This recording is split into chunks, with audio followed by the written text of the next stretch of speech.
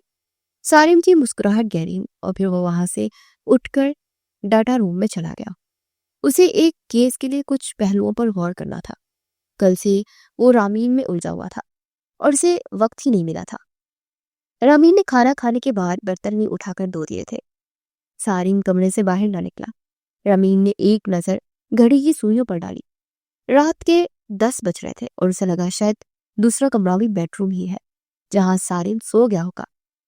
وہ اپنے کمرے کی جانب بڑھی اور تھوڑی ہی دیر بعد وضو کر کے جائے نماز پر کھڑی ہو گئی۔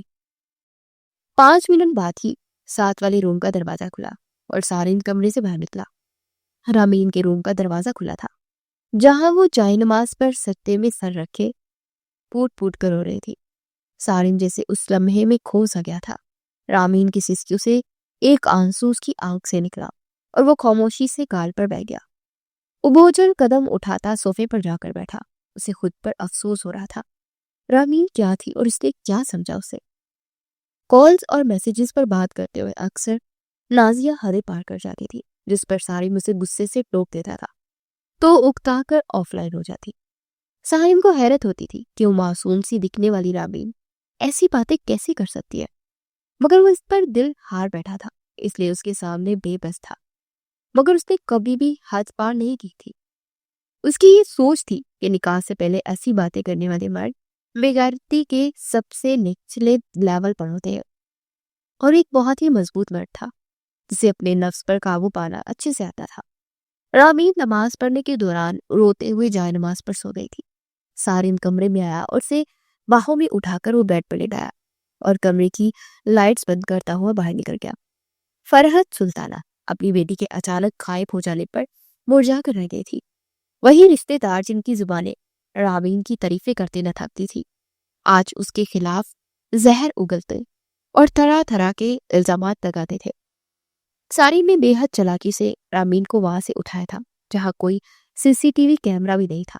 اس سے فرحت سلطانہ اپنی بیٹی کی بے گناہی ثابت نہ کر سکی تھی، مگر انہیں رامین پر پورا بھروسہ تھا۔